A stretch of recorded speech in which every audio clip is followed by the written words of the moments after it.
Oh, here we go.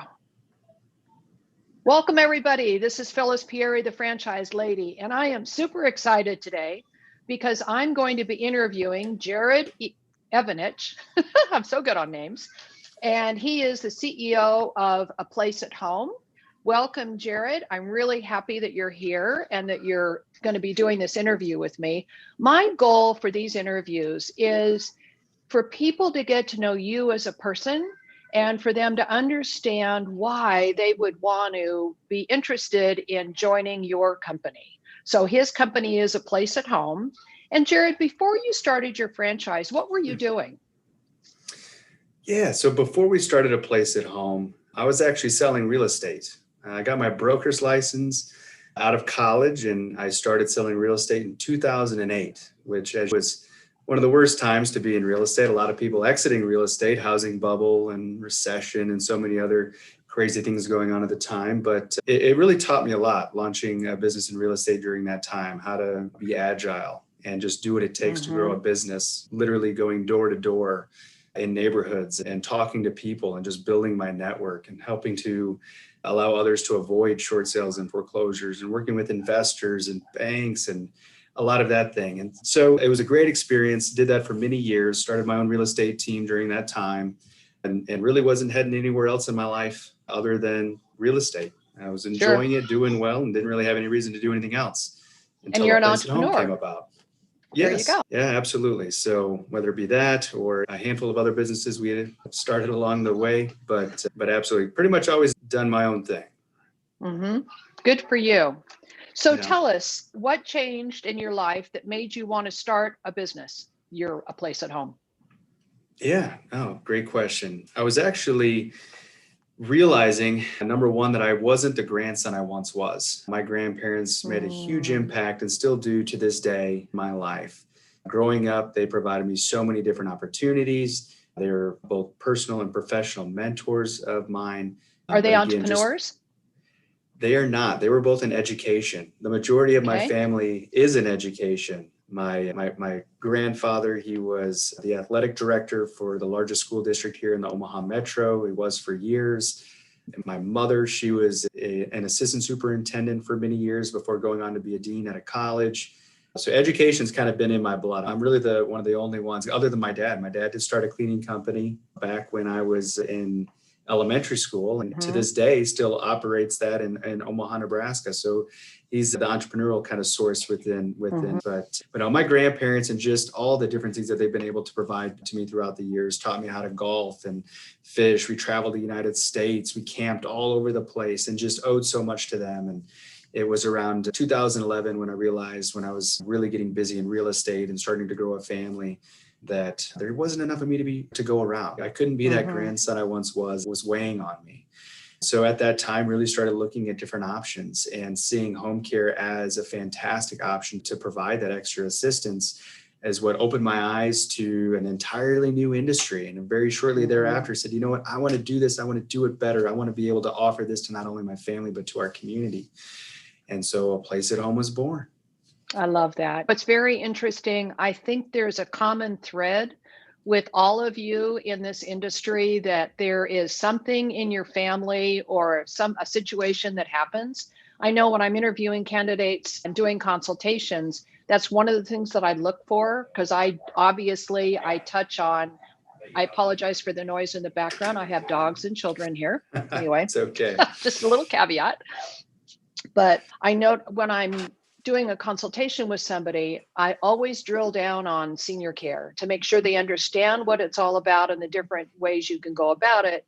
And typically, I'm sure you've seen that when they've had a loved one that they've had to deal with, they go one of two ways. They either go, no, I just can't deal with that, or, oh my God, if I could offer that to somebody else, that would be fabulous. Yeah, for Most sure. certainly. That's great. So why did you decide to go the franchise route? So that was years of discussion and debate between my business partner, co-founder, and childhood friend, Dustin DeStefano, and I. For a very long time, we went back and forth. Do we grow internally? Do we keep adding additional locations? What is the best way to be able to provide our services to the masses? Always having that at our end goal is to be able to do that. And so we did a lot of research. There were years of research into franchising, into different growth models. And ultimately, we found that number one, the success rate in franchise owners compared to your traditional entrepreneur starting from the ground up is about 3 times more likely to succeed. So that was important to us. Also, the buy-in that it takes to really give exceptional care, we found in owners versus managers. So someone that has stake in the game, it's their business. They are growing it. They are the face. They are a part of their community. And when that phone rings at 5 o'clock on a Friday afternoon and they're ready to wrap things up for the weekend and it says, hey, we have somebody who needs care starting as soon as possible, the owners are willing to do what it takes to get that person the care. We didn't see that in just that traditional growth model with maybe having a manager in charge of that location. So franchising, and for all those reasons, really showed us that was the growth model that we wanted to be in. Nice. And did you join the IFA, and have you participated in any of their conventions? Absolutely. We actually joined the IFA before we decided to franchise. We were utilizing a lot of their resources. Good for you. They have an entire list of different vendors and people who to connect with for the process of becoming a franchise and support thereafter.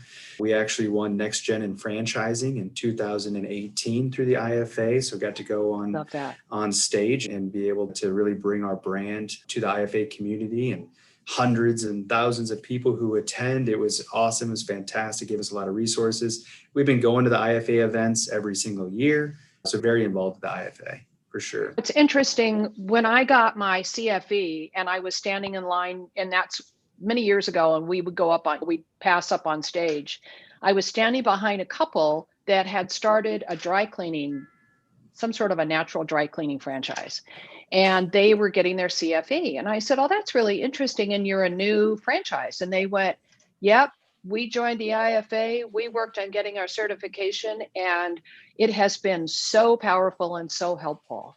So that's really one of the things that I look for in good franchise partners like you, is to be a member of the IFA, because it is so powerful and so helpful. That's fantastic. So what's been one of your most rewarding moments in your business? Oh man, there's a lot of things that come to mind. One, on the home care side, I had gotten my MBA back in 2016. I was asked to come back and speak to the group back in 2019 about business ownership and just some of the experiences with the MBA. And after I was done speaking, I had a woman come up to me and just say, Jared, I want to thank you. I want to thank you for speaking to us. I want to thank you because if it weren't for you, I wouldn't even be here today. I wouldn't be getting my MBA. And I had never met her personally. And I was like, what? I don't understand. She said, your company provides care to my mother and I am the primary caregiver. And because of a place at home, they've allowed me the time to go and get my MBA and further my career. And so that was one thing that just hit me like a truck. I was just like, wow, that was amazing. And so much personal just enjoyment and satisfaction came from that and really let me know that, gosh, we're doing good things, right? So you are doing good things.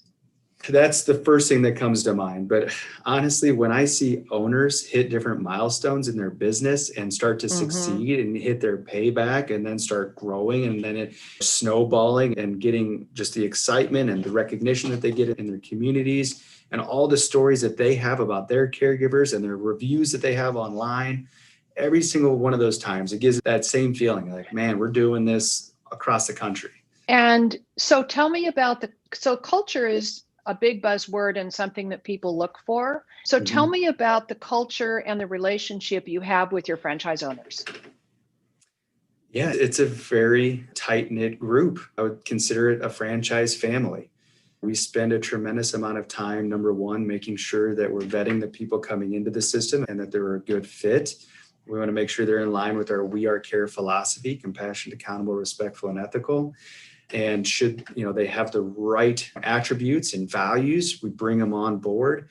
But we provide the support and training that they need. And because of this, we're essentially at their beck and call. We talk to franchise owners all the time. They have our cell phone numbers. They love coming to convention.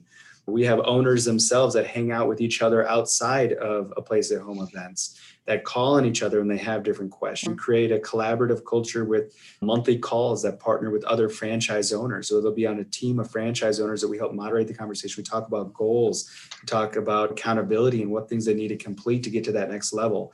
So it's very collaborative. It's a great franchise family, a lot of fantastic communication, a lot of support, not only from us, but from other owners. Well, it's interesting. So I am active in my local Chamber of Commerce here in Mission Viejo, California. And when COVID hit and I watched everybody trying to help each other, I was so proud of being part of the franchise industry because it's so hard for me to help people understand. A lot of people just don't understand franchising. And when I saw all the things that the IFA was doing and how they were supporting them, I just would say to them on these calls, I'd say, God, I'm so sorry you guys aren't part of the franchise industry. Because, man, they were working 24/7 to support all the franchisees. So how was that experience for you?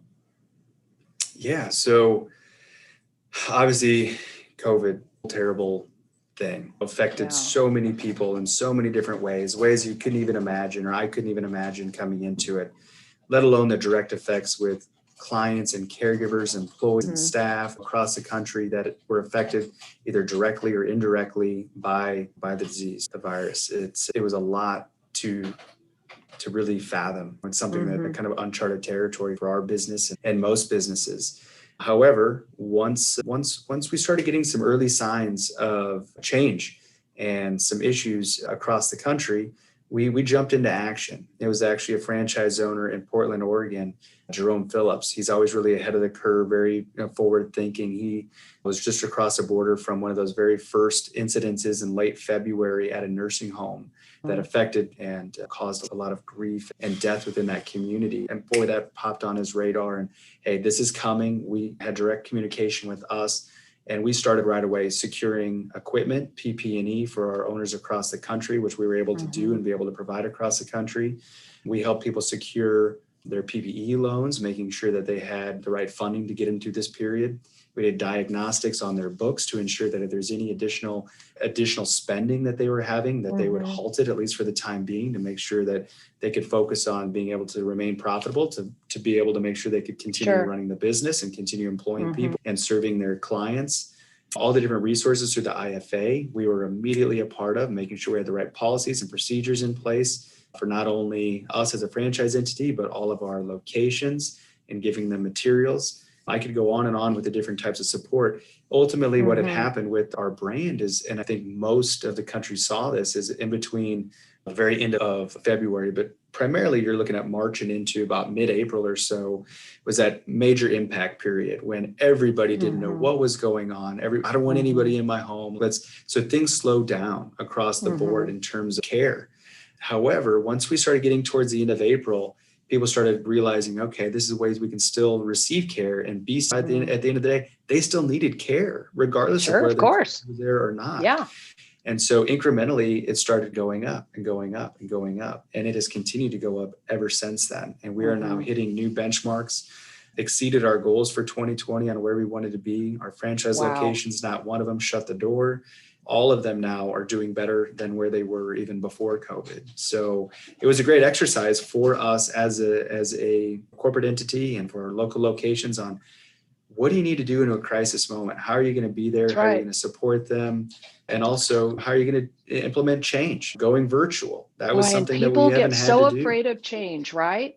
Change is so scary for people, but you guys did a great job. Yeah, nice. No, it was, Congratulations. which obviously we're still living the COVID tragedy, but I do feel like things have stabilized as a business and hours wise increased to heights we had only hoped to see. And so we're headed in a good path. Nice. I'm really happy to hear that. What is one of your favorite success stories with one of your franchise owners? A lot come to mind. And really, there's some problem to have, Jared.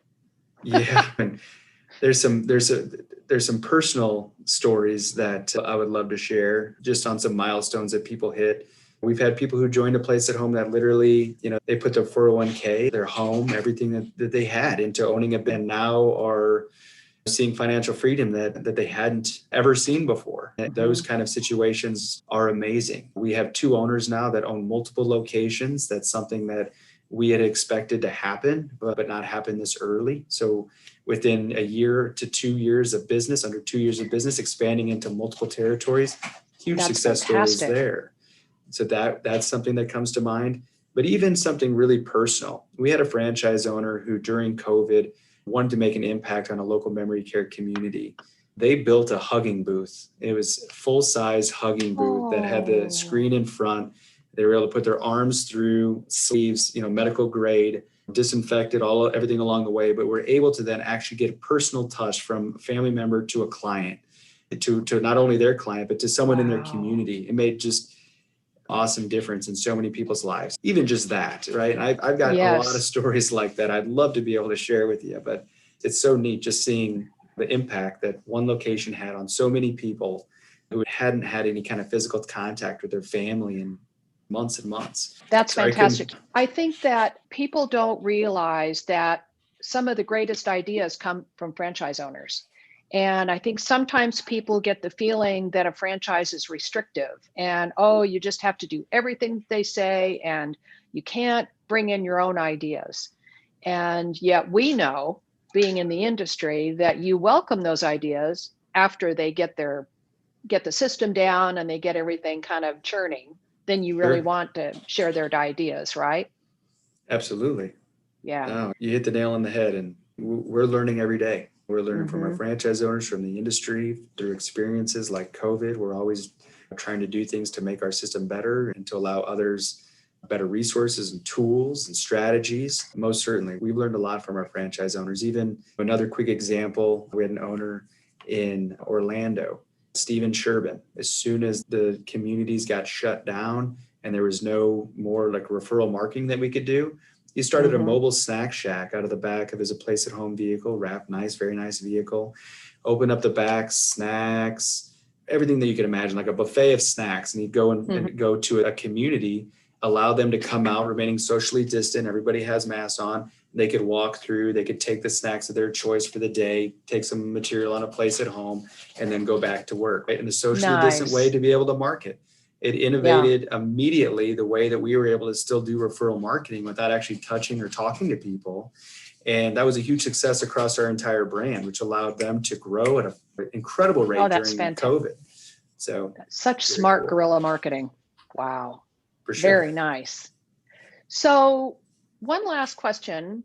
What are you most proud of? Let's see. So most proud of, man, that's a really good question. I'm really proud of my business partner and co-founder, Dustin DeStefano, and our business relationship and ability we've been friends since childhood, and we've been able to work together through on the football field all the way through into college and then now into business, and be able to manage our both personal and professional lives, all the while keeping our focus on the business and growing. I'm proud of our ability to continue to do that, because like anything, a partnership is like a marriage. It's not always easy. And we've been able to stay strong and be able to and lead our company in a fantastic direction, but also know our strengths, who's going to be doing what, and really be able to divide and conquer, and allows us to do things quicker and easier because we're really focusing on our strengths. I'm proud of how we've been able to really come together and lead the company throughout these last 8.5 years. You know what? I think that's fantastic, because partnerships are, as they say, partnerships are difficult at best. And what I'm hearing from you is not only, it sounds like the two of you obviously been friends forever. That's number one, is wonderful. But the other thing, it sounds like you've done a really good job, like you say, of dividing and conquering. Okay, this is what I'm really good at. This is what you're really good at. So you're both working in your strengths and both having autonomy and yet working as a team. I often have people talk about getting a partner, and I always use the budget blinds example, because it was 5, and you probably met those guys, but it was 5 guys, 2 brothers and 3 best friends, and they grew budget blinds to a very big company. But they each put in the same amount of money, and they each had assigned roles. And whenever I coach somebody about having a partnership, that's one of the things I encourage them to do. If you're going to have a partner, they've got to be an acting partner. It really needs to be somebody that that you're working together as a team. So that's fantastic. All right. So I got a few rapid fire questions for you. Okay. Who do you most admire in franchising? Let's see here. Man, I wasn't expecting such difficult questions. Oh, sorry. Oh, I would I say. told you I wanted people to get to know you. Yeah, I want to say there's so many people that I admire, many CEOs that I have met. I will say that in Omaha, Nebraska, there's two companies here that are both headquartered and in-home care franchise entities that have been trailblazers for the industry and also been supportive of us through our growth. So I would say that Alan Hager with Right at Home, the co-founder of Right at Home, was a fantastic mentor even towards us. What does that say about franchising? Yeah. Yeah, a competitive franchise entity, both in the in-home care space. There's room and opportunity for everybody. And absolutely, he is who really put franchising into our mindset as a way to grow and scale and to be able to do it effectively. And so, yeah, I definitely admire him for that, for sure. Okay. All right. So who has been your best teacher in life? Oh, it's tough between my grandparents and my parents. I've been very lucky to have all of them as great coaches and mentors, personally, professionally. All of them have achieved great heights in their own profession, as well as personally. I want to embody every aspect of them in my day-to-day life because they're just such great people and have everybody's best interest in mind. So it's hard for me to pinpoint any one of them because they've all just made such an impact on me. But for sure, my immediate family, my grandparents have made a huge impact. All right. Morning routine. So morning routine. Oh gosh, actually it's different now than it ever has been. We're building a house and I'm living with the in-laws. So I don't know if you've ever experienced that. My kids are living with me, so I get that. So my morning routine is a little bit different now, but my traditional morning routine is wake up, work out, get breakfast ready for the kids, get them off to school, get coffee going for my wife and I, and just spearhead the morning. So that's usually my morning routine. I love that. That's really wonderful. And then the last question, what is your best business advice? Don't overthink it.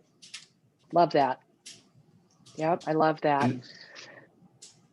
Analysis paralysis by analysis. Don't get you nowhere. Don't do it. I've fallen victim to that throughout my life in different aspects, just always wanting everything to be perfect or have the exact answer before moving forward. There is no 100%. There's not always a clear cut yes or no, a right way or wrong way. At some point, you just gotta cut bait or fish. And just do it, right? I'd rather be fishing. Good for you. I love that. Thank you so much. This has been really fun. I realize in retrospect, I should have had both of you. So Dustin, I'm sorry. You want to poke his head in and say hi? Dustin. Come here, Dustin. Here. Dustin, I'm so sorry. I should have had you on this interview. Come here. He's coming in. I see him. Phyllis wanted to say hello. Hey, Phyllis, how are you? I'm wonderful. How are you? I'm sorry. I should have had both of you on this interview. Get down just a little bit so we can see your whole head. Oh. There you go. Don't mind the handlebars. This is just temporary. Of course. Hey, everybody's doing it. I know. Thank you so much. It looks like a 1980s cowboy. There you go. I'm really proud of what you guys have done. Thank you so much for your time. I've really appreciated it. And that's a wrap. Thank you. This is Phyllis Pieri, the franchise lady. So excited to have introduced you to Jared and Dustin. Have a wonderful day, everybody. Bye-bye now. Thank you. Thank you.